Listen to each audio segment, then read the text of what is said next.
My name's Nick. I'm an alcoholic. AA is 12 and 12. Step 4. Made a searching and fearless moral inventory of ourselves. How instincts can exceed their proper function. Step 4 is an effort to discover our liabilities. Basic problem of extremes in instructive drives. Misguided moral inventory can result in guilt, grandiosity, or blaming others. Assets can be noted with liabilities. Self-justification is dangerous. Willingness to take inventory brings light and new confidence. Step 4 is beginning of lifetime practice. Common symptoms of emotional insecurity are worry, anger, self-pity, and depression. Inventory reviews relationships. Importance of thoroughness. Step 4. We made a searching and fearless moral inventory of ourselves. Creation gave us instincts for a purpose. Without them, we wouldn't be complete human beings. If men and women didn't exert themselves to be secure in their persons, made no effort to harvest food or construct shelter, there would be no survival. If they didn't reproduce, the earth wouldn't be populated. If there were no social instinct, if men cared nothing for the society of one another, there would be no society. So these desires for the sex relation, for material or emotional security, and for companionship are perfectly necessary and right, and surely God-given. Yet these instincts, so necessary for our own existence, often far exceed their proper functions.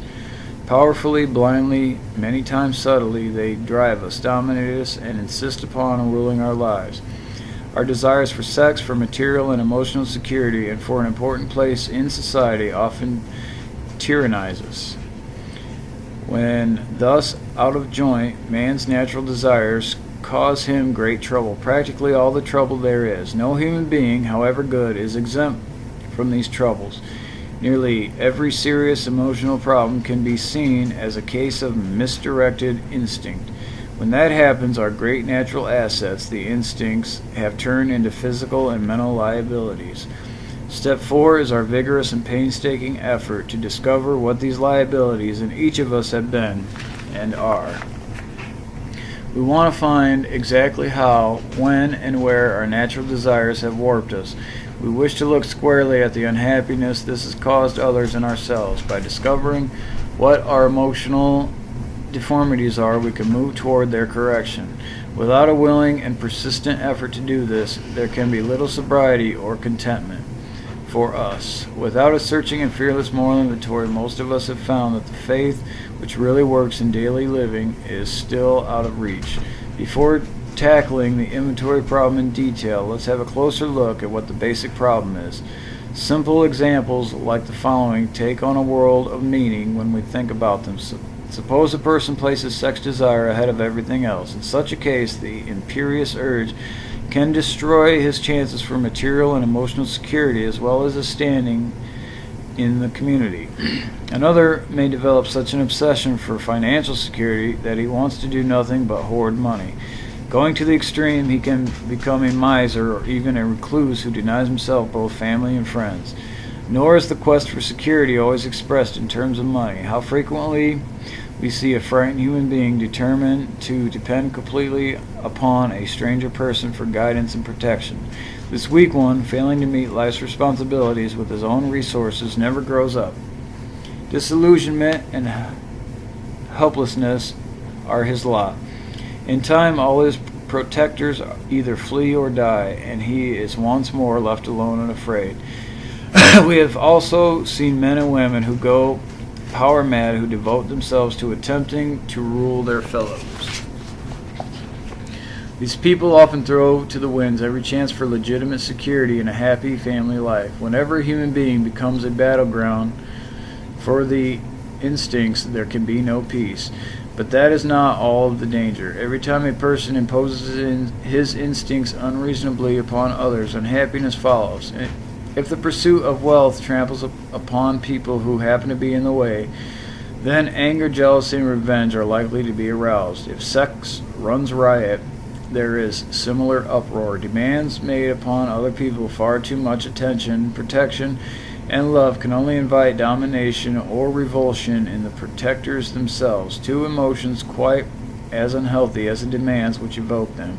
When an individual's desire for prestige becomes uncontrollable, whether in the sewing circle or at the international conference table, other people suffer and often revolt.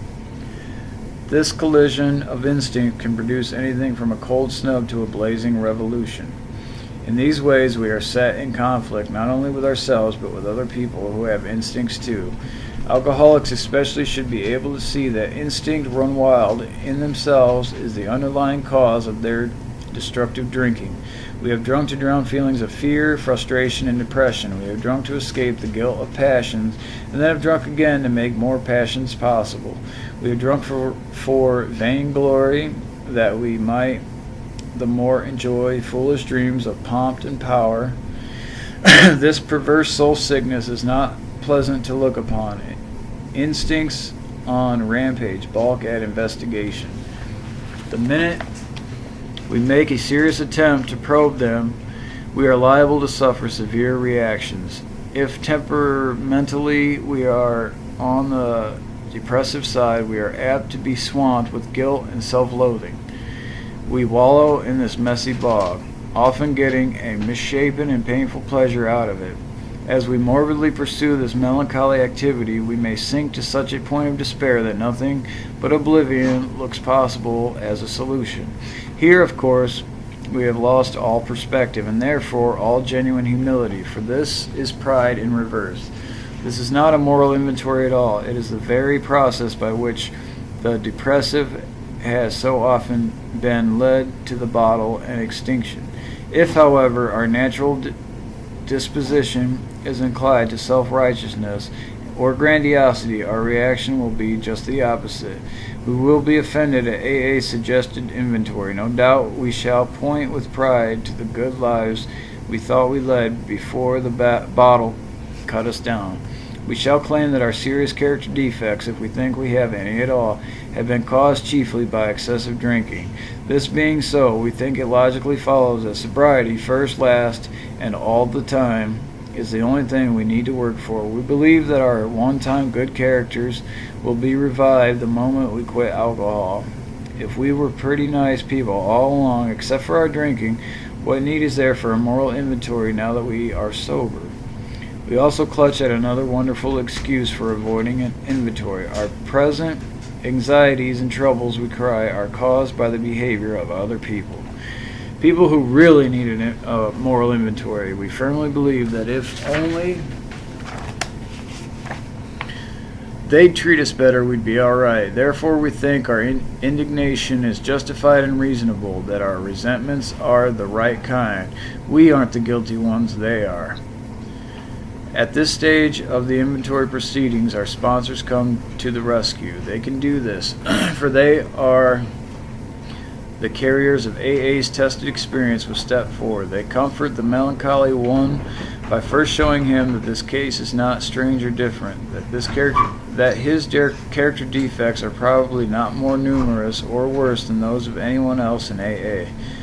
This the sponsor promptly proves by talking freely and easily and without exhibitionism about his own defects, past and present. This calm yet realistic stock-taking is immensely reassuring. The sponsor probably points out that the newcomer has some assets which can be noted along with his liabilities.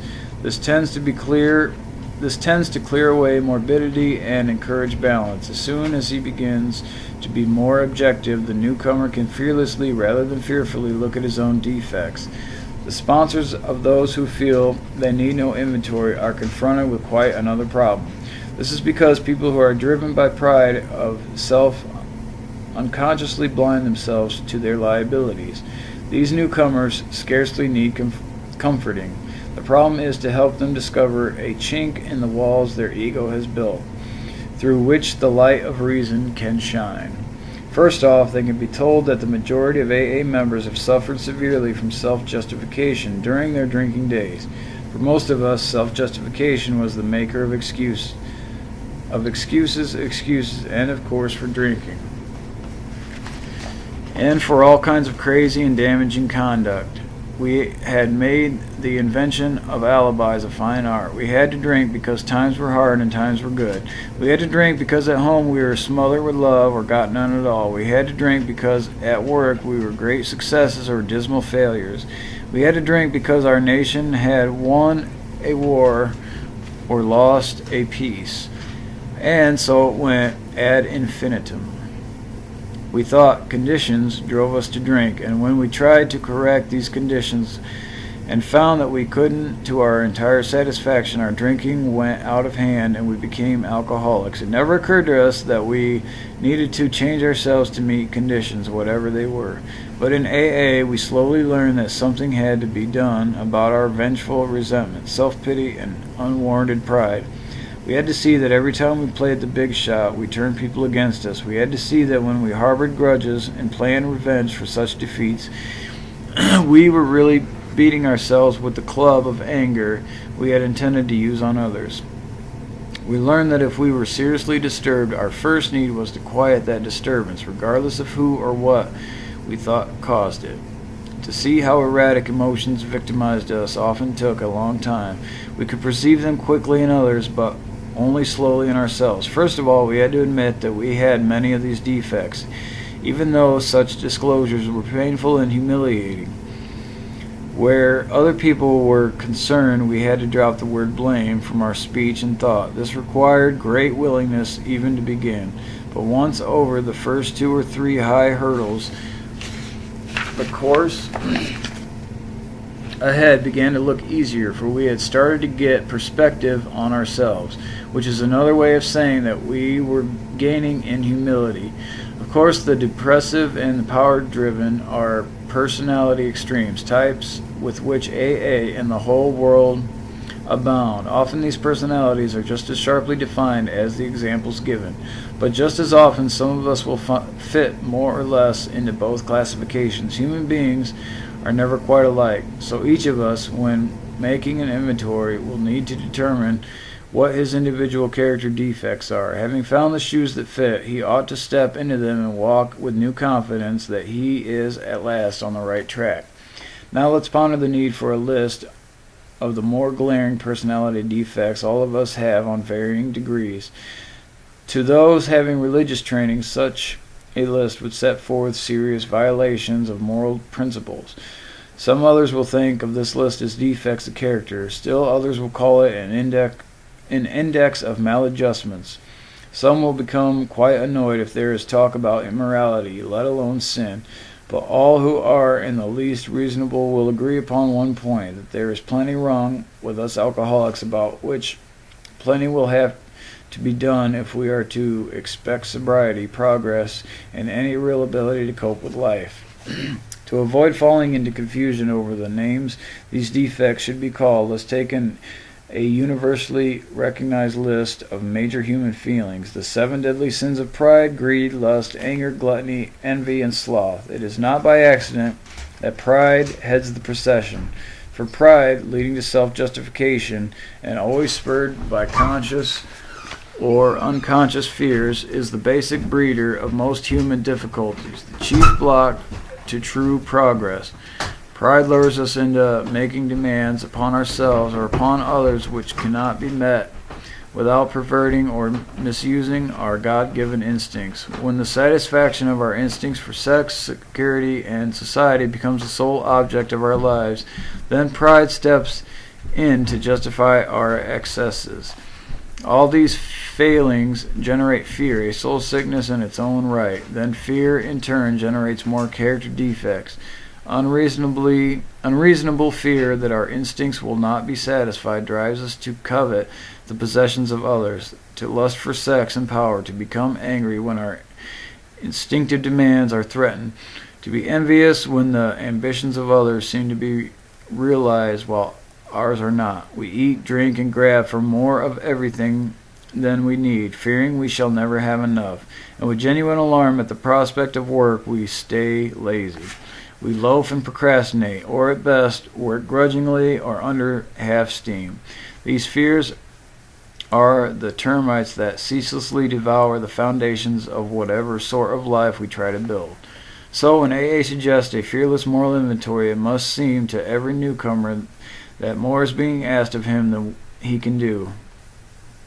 Both his pride and his fear beat him back every time he tries to look within himself. Pride says, "You need not pass this way," and fear says, "You dare not look." But the testimony of AAs who have really tried a moral inventory is that pride and fear of this sort turn out to be boogeyman, nothing else. Once we have a complete willingness to take inventory and exert ourselves to do the job thoroughly, a wonderful light falls upon this foggy scene. As we persist, a brand new kind of confidence is born, and the sense of reality at finally facing ourselves is indescribable. These are the first fruits of step 4. By now the newcomer has probably arrived at the following conclusions: that his character defects, representing instincts gone astray, have been the primary cause of his drinking and his failure at life; that unless he is now willing to work hard at the elimination of the worst of these defects, both sobriety and peace of mind will still elude him; that all the faulty foundation of his life will have to be torn out and built anew on bedrock. Now willing to commence the search for his own defects, he will ask, just how do I go about this? How do I take inventory of myself? Since step 4 is but the beginning of a lifetime practice, it can be suggested that he first have a look at those personal flaws which are acutely troublesome and fairly obvious. Using his best judgment of what has been right and what has been wrong, he might make a rough survey of his conduct with respect to his primal instincts for sex, security, and society. Looking back over his life, he can readily get underway by consideration of questions such as these: when and how, and in just what instances, did my selfish pursuit of the sex relation damage other people and me? What people were hurt and how badly? Did I spoil my marriage and injure my children? Did I jeopardize my standing in the community? Just how did I react to these situations at the time? Did I burn with a guilt that nothing could extinguish? Or did I insist that I was the pursued and not the pursuer, and thus absolve myself? How have I reacted to frustration in sexual matters? When denied, did I become vengeful or depressed? Did I take it out on other people? If there was rejection or coldness at home, did I use this as a reason for promiscuity? Also of importance for most alcoholics are the questions they must ask about their behavior respecting financial and emotional security.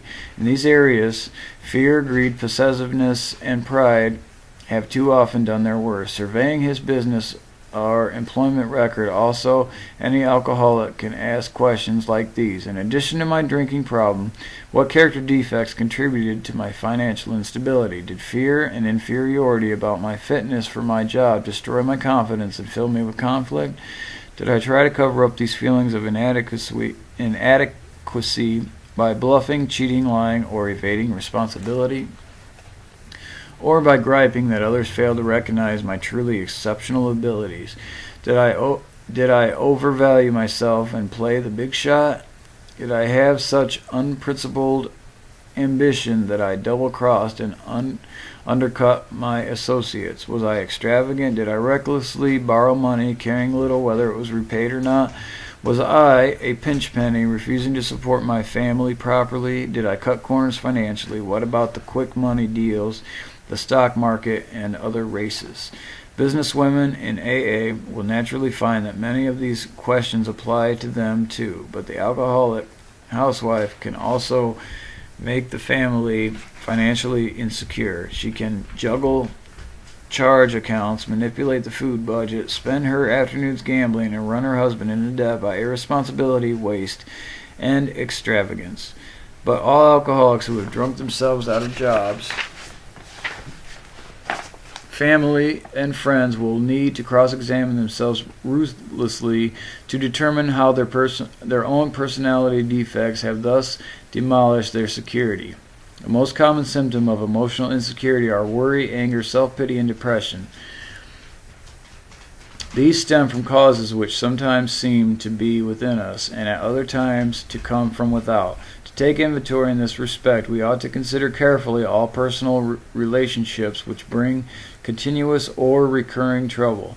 It should be remembered that this kind of insecurity may arise in any area where instincts are threatened. Questioning directed to this end might run like this: looking at both past and present, what such situations have caused me anxiety, bitterness, frustration, or depression? Appraising each situation fairly, can I see where I have been at fault? Did these perplexities beset me because of selfishness or unreasonable demands? Or, if my disturbance was seemingly caused by the behavior of others, why do I lack the ability to accept conditions I cannot change? These are the sort of fundamental inquiries which can disclose the source of my discomfort and indicate whether I may be able to alter my own conduct and so adjust myself serenely to self-discipline.